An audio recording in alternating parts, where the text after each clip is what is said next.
todos nós que nos encontramos nessa casa de oração, encarnados e desencarnados. Que a paz do Divino Mestre Jesus se faça em cada coração e que Jesus, nosso Mestre, amigo, possa nos envolver nessa noite com muitas energias de amor, de gratidão e de paz por este momento estarmos reunidos aqui neste momento. Através saímos de casa, né, nesse friozinho, e cá estamos. Então, gratidão a Deus por essa oportunidade. Nessa noite, a nossa explanação, a nossa reflexão é sobre as leis morais, que são os princípios éticos e universais. Eu já trouxe esses dias a primeira parte, né, que são os objetivos da adoração. E hoje eu vou trazer as maneiras. Então, lá no livro terceiro do Livro dos Espíritos, também Kardec, lá na página 205, nós vamos ver que o objetivo, reforçando, o objetivo da adoração seria a elevação do pensamento a Deus. Pela adoração, a alma se aproxima dele. Então, através da adoração, é que nós encontramos essa conexão com o Altíssimo. E as maneiras de adoração? Então, a adoração exterior. A primeira maneira seria a adoração exterior. Na questão 653 do Livro dos Espíritos, na página 212. Essa adoração exterior, ela abrange ritos, cerimônias e manifestações públicas. A adoração tem necessidade de manifestações exteriores?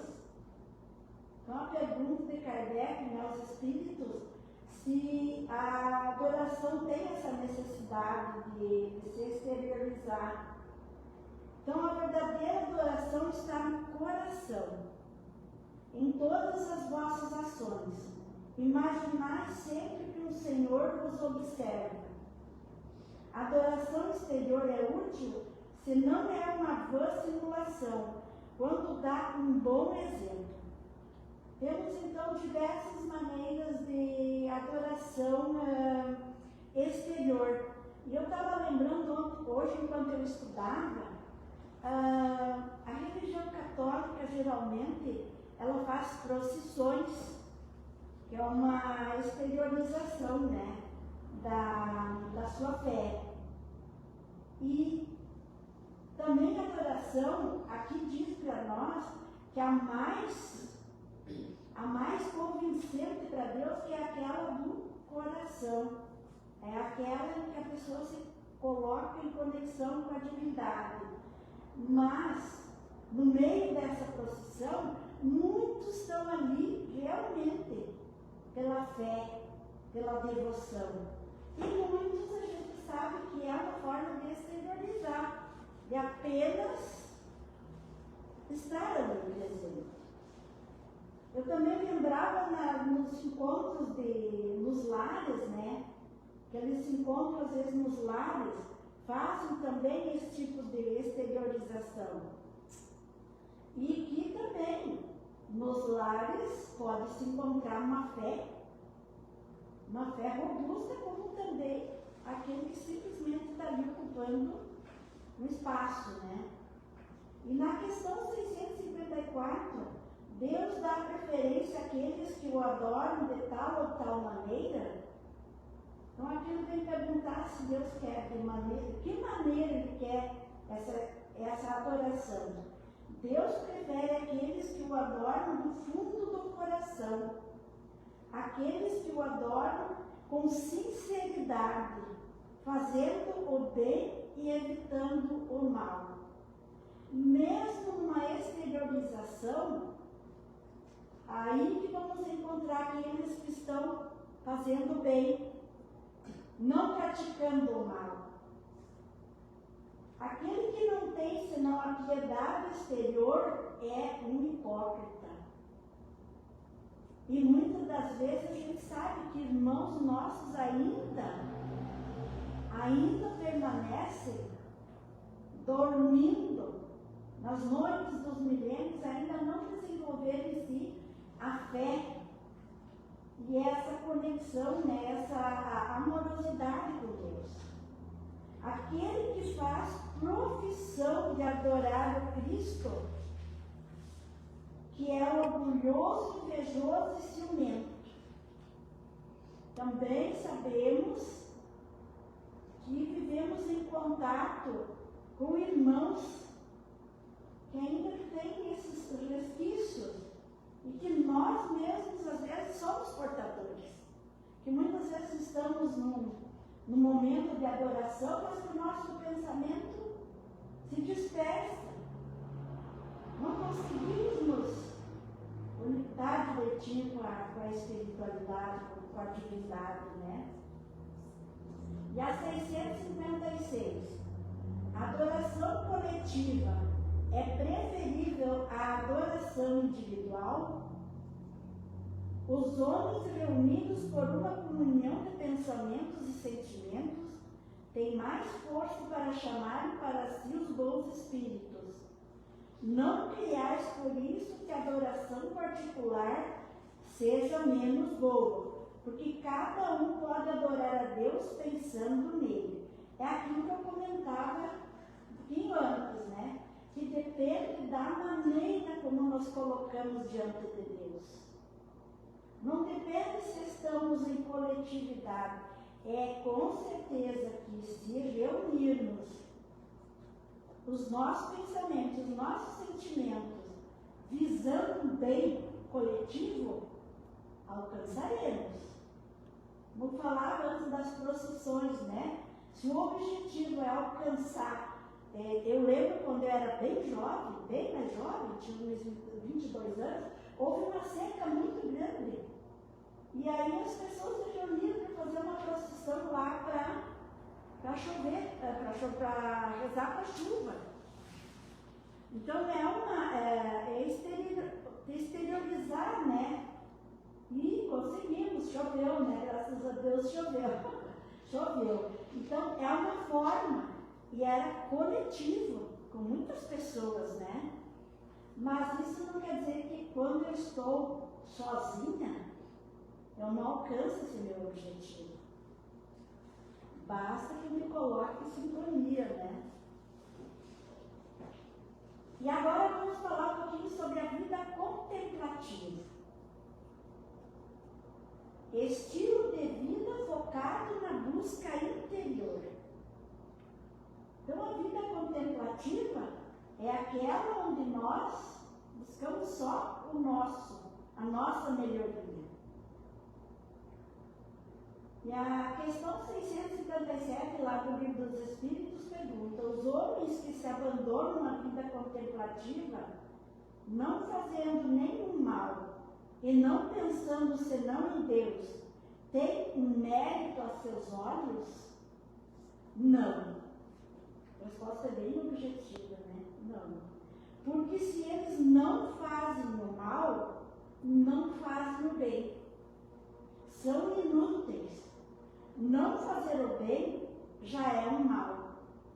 Aquele que se consome na meditação e contemplação não faz nada de meritório aos olhos de Deus.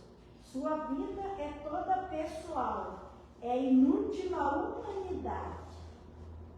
Então a vida contemplativa, aquela onde a pessoa se determina a só cuidar de si, se isola, ela não faz nem o bem nem o mal, mas não fazer o bem já é uma falha nessa, né? Então, que caridade ela pode estar fazendo à humanidade, que bem, que auxílio, se ela só visa a sua evolução. A questão diz que é inútil. E muitas vezes a gente se sente também inútil quando a gente se isola.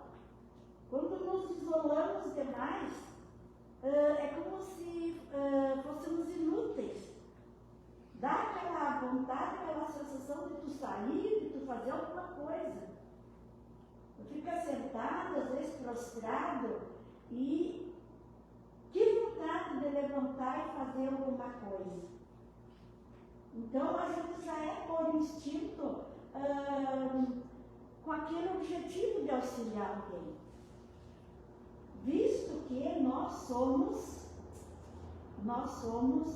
pessoas que nasceram para conviver uns com os outros e não para nos isolarmos. E a próxima, então, maneira de fazermos a meditação e a adoração é da prece, que é a conexão com o divino através do pensamento.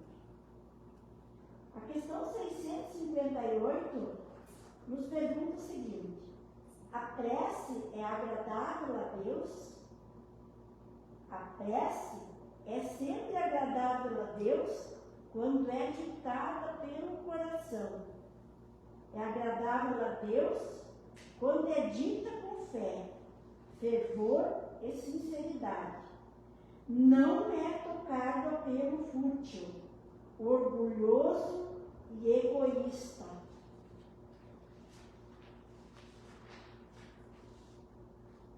A menos que a sua parte seja um ato de sincero arrependimento e de verdadeira humildade. Aí aqui essa pergunta eu fiquei pensando, estudando e analisando. A prece, ela tem que ser sincera, né? Ela tem que ser uma prece voltada para o bem. Mas muitas das vezes, pessoas que também são egoístas também fazem preces. E muitas das vezes, as pessoas, elas acabam encontrando uma oportunidade no crescimento espiritual, no momento de arrependimento, num momento de humildade. Elas se ficam humildes diante de Deus e acaba conseguindo vencer aquelas dificuldades que ela tinha através do arrependimento. E aí a sua oração, a sua prece, ela entra em contato com a divindade. Porque ela conseguiu se arrepender. Isso pode acontecer com qualquer um de nós, né? No momento que a gente está falhando, algo falhamos, né? Cometemos alguns erros que muitas das vezes a gente escolhe coisas não fáceis, né, para a nossa caminhada, e de repente nos arrependemos daquilo, pedimos a Deus humildemente que Ele nos auxilie. Só que eu vi que Ele não perdoa, mas Ele dá novas oportunidades, nos coloca uma situação para que nós possamos vencer aquela dificuldade. Porque perdoar seria muito fácil, né?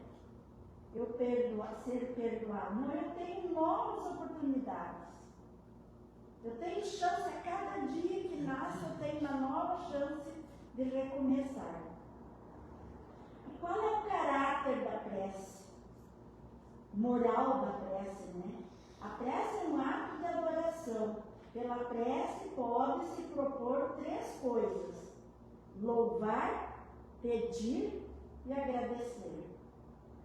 Então nós podemos louvar a Deus, que é nosso Pai, como um ser que nos criou, louvando a Ele por todas as coisas boas que nós temos,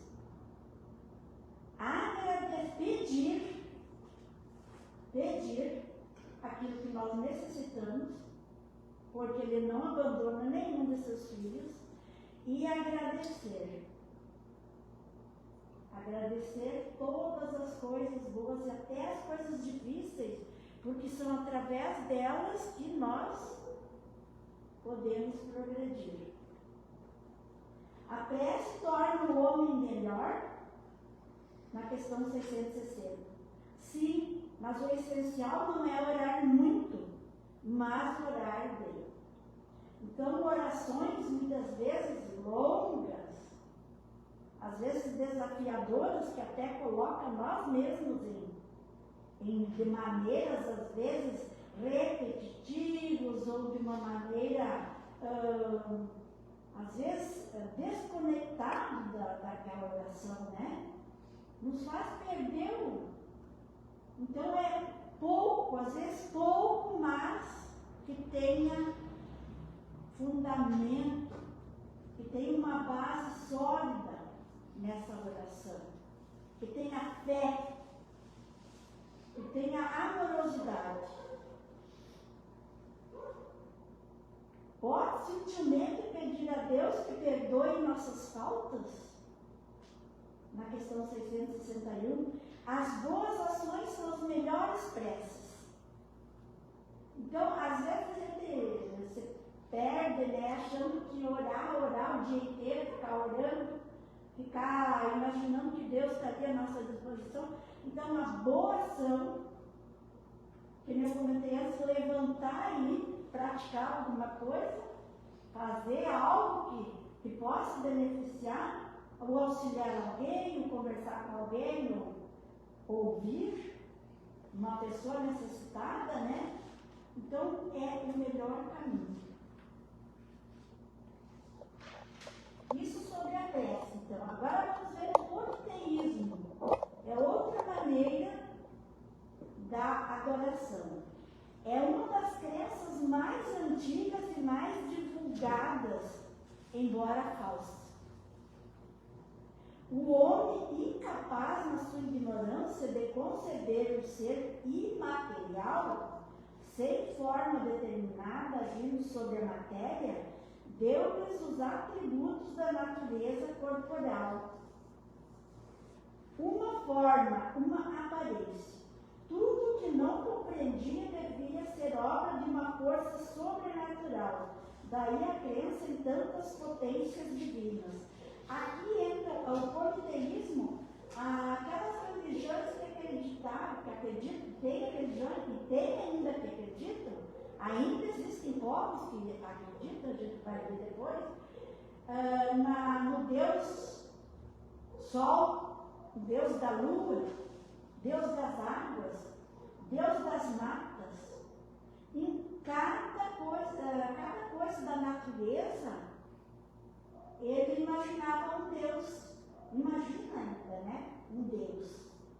Ele não tinha a concepção de um Deus imaterial, de um Deus só que a tudo assiste, que a tudo comanda. Então, ele colocou, mas isso foi uma ignorância também, e que ainda alguns povos permanecem, mas que também não faz mal. Deus também não pune por isso. Mas ela é uma crença que é falsa. Porque nós temos só um Deus. O cristianismo, vindo clarear o mundo com sua luz divina, não podia destruir uma coisa que está na natureza, mas orientou a adoração para aquele a quem cabia. Então, a partir da vinda de Cristo, né, quando Cristo colocou Deus como Pai, como nosso Pai, que nos dirigíssemos a Deus, que através dele as nossas preces ser levadas a Deus, foi desmistificar um pouco essa maneira do politeísmo, né? Então ele já levou o ser humano a pensar um pouco através da divulgação da sua doutrina religiosa. O politeísmo continua bem vivo e é praticado por 1 bilhão de pessoas. 1 bilhão de pessoas, né? que ainda pratica o politeísmo.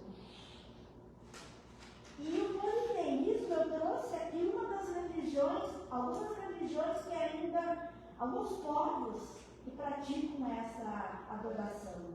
É o hinduísmo, maior religião do mundo. O shintoísmo, religião do Japão.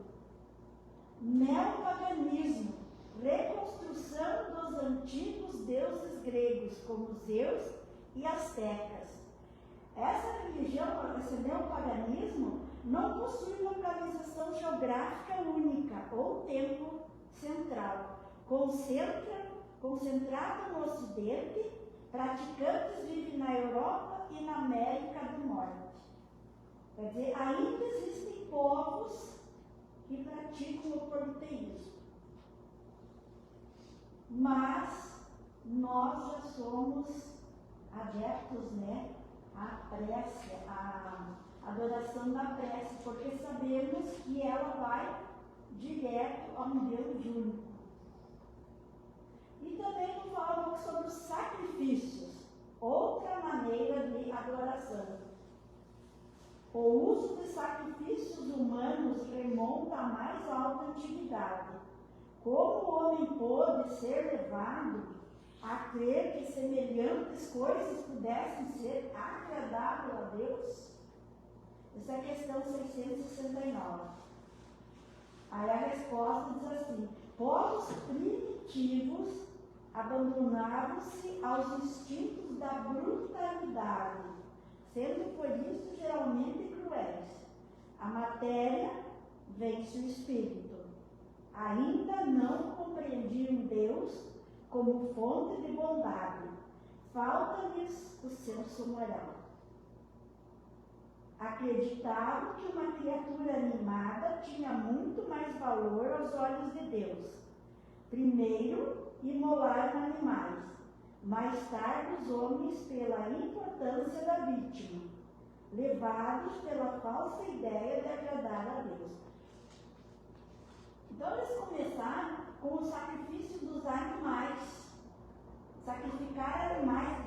Isso vem desde o tempo de Abraão, né? Que Abraão sacrificou o filho dele, né? Não chegou a sacrificar. Não chegou a sacrificar, exato, é isso que eu ia comentar. Ele ia sacrificar e Deus não permitiu. Então, houveram as crenças de que os animais eram sacrificados em louvor a Deus. Mas os povos bem primitivos, eles imaginavam que os animais não tinham tanta importância para Deus. Tinham que ser as pessoas. Aí passaram a sacrificar as pessoas, porque as pessoas tinham mais importância. E daí Deus ia aceitar com mais alegria esse sacrifício, né? E na 670, pelo livre-arbítrio, eles poderiam ter a percepção de sua origem e de seu fim. E muitos compreendiam já, por intuição, o mal que fazia, embora só o praticassem para satisfazer suas paixões. Por essa razão, os sacrifícios humanos não foram agradáveis a Deus. Como em todas as épocas, essa questão diz que as pessoas já tinham livre-arbítrio. Então, nós temos o livre-arbítrio de todos sempre. O livre-arbítrio Deus criou o homem simples, ignorante, mas com livre-arbítrio, né? Então, eles já tinham essa ideia do livre-arbítrio. Mas, pelo instinto que prevaleceu o mal, né, da crueldade, eles optaram por sacrificar os humanos. Mas eles tinham esse conhecimento, essa condição. Mas era mais fácil, né, agradar a Deus. E na questão 672, aí pergunta: e os frutos terra tem mais mérito aos olhos de Deus, aí também muitos povos levam as frutas, né, para oferecer, fazer oferta, né, de frutas. A gente vê ainda acho que na Umbanda, né, na Quimbanda, que eles fazem essas oferendas no mar, de frutas, de flores. Então, aqui diz assim, mais do que o sangue das vítimas. Repito que a intenção é tudo e o fato nada. Então, a oferenda de frutas é melhor do que o sangue das vítimas. Óbvio, né? Mas a intenção é tudo. Por exemplo, se joga lá no mar flores com a intenção de agradar a Deus, de repente ele vai aceitar, né? Porque está em conexão com Deus, acredito que daí é aceito, né? Que nem as frutas também. Só que Deus vem dizer assim, ó, que os sacrifícios rituais de animais, apesar de terem desaparecido do judaísmo tradicional com a destruição do templo de Jerusalém no ano 70 depois de Cristo, os sacrifícios de animais ainda são centrais em diversas tradições globais. Ainda existem os sacrifícios de animais. Na questão 673, Deus abençoa sempre aqueles que fazem o bem, aliviar os pobres e aflitos. É o melhor meio de honrá-lo. Deus ama a simplicidade em todas as coisas. O homem que se liga às coisas exteriores e não ao coração é um espírito de vistas estreitas. Julgai se Deus deve interessar-se mais pela forma que pelo fundo. Então, tudo isso, através das gerações da humanidade, né, tudo foi melhorando, né, foi deixando, o ser humano foi evoluindo através, nós somos aqueles primitivos de lá. Nós somos muito, né, daqueles povos primitivos que matavam, que faziam sacrifício de pessoas. Então, com o tempo, com as reencarnações, nós fomos evoluindo, fomos aprendendo a nos colocar à disposição de Deus através dos sentimentos, através dos pensamentos mais evoluídos, né? Da fé, da tolerância, da amorosidade. E as religiões de matrizes africanas, no Brasil, terreiro de candomblé, oferenda aos orixás. Ainda existem, né, os rituais de animais e as religiões afro-americanas, no Brasil, terreiros de candomblé. E as tradições islâmicas durante o Eid al-Adha, festa do sacrifício, cordeiros e vacas, a carne dividida entre familiares, amigos e pessoas carentes em memória e obediência a Abraão. Aquele que eu falei antes sobre que Abraão ia oferecer o filho dele em sacrifício, né, e foi retirado. Então, essa religião islâmica, a adoração deles ainda é através dos animais. Só que eles doam para as pessoas necessitadas, para os pobres e para as famílias comemorarem. Eles usufruem da carne. E a religião afro-africana, eu li também que eles também aproveitam a carne que eles fazem o sacrifício. Então, a adoração, reconhecimento e reverência profunda ao sagrado, indo muito além de sacrifícios mecânicos. O foco central é a conexão com uma força maior. Então, para nós, com a nossa evolução já no estágio em que nós estamos, mesmo sendo ainda inferiores, estando num planeta de provas e expiações, ainda, e hoje nós contamos com a prece para nos harmonizar e nos conectar com a divindade. Então essa foi a nossa colocação de hoje, nossa reflexão sobre as leis morais.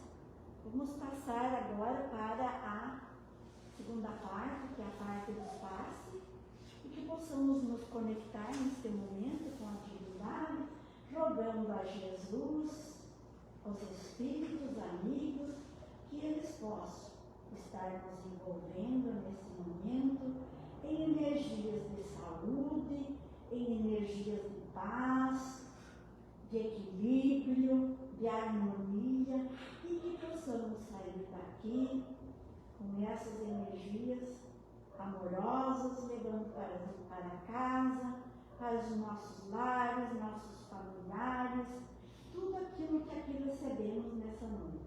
Gratidão, Senhor, por tudo que nos dá. Que assim seja.